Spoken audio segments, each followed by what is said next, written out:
have a regular babysitter. She's babysat the girls for a couple of years. She was recommended. I have had babysitters in the past, but they've usually been very close. They've been relatives or friends of the family, so the children are very familiar with those people already. If you want a babysitter for your children, it's a mistake to wait till the very last night you're going out. You know, you don't want to be ringing round half an hour before you have to be somewhere, because that way you get the wrong person and make the wrong decision. So if you possibly can, it's better to plan ahead.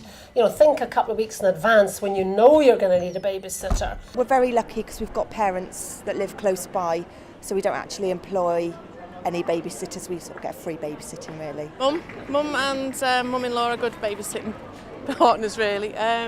Friends, I've got quite good friends, sister, generally parents and family.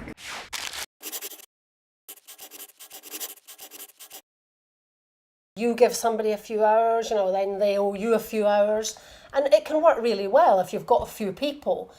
It's difficult if you don't have friends with children the same age or living close to you, but it can be ideal if you can get maybe say 5 to 10 people, because if you've got too few, it's never going to work out the night you need it, you know, or if you get too many, it gets, you know, really quite complicated to organise. But it can really be a good way and save you money, because, you know, babysitting is quite expensive too.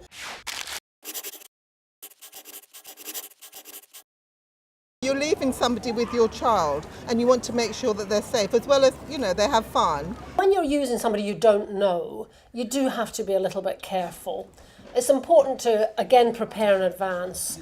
You know, look at as many people as you possibly can, but ask them questions. You know, have they looked after a child this age? What would they do, you know, in any particular emergency if a situation crops up? And take up references. I use a friend's daughter who is 17. I think younger children, they look up to older children usually, so they're quite excited about having the babysitter around. Over 16 is probably better if you can manage it.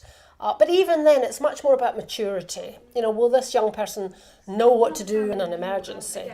If you feel that somebody isn't right, or your child feels they're not right, then don't go with that person. Look again.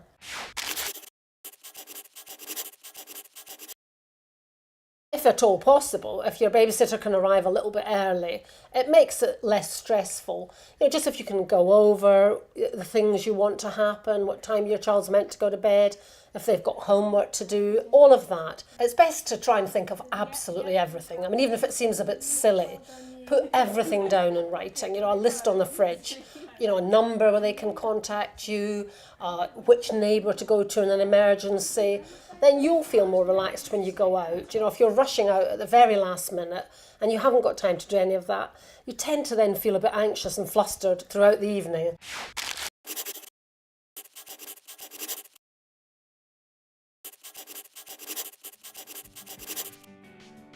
Sometimes traffic or, you know, circumstances will mean that you're late, but phone if you're going to be late.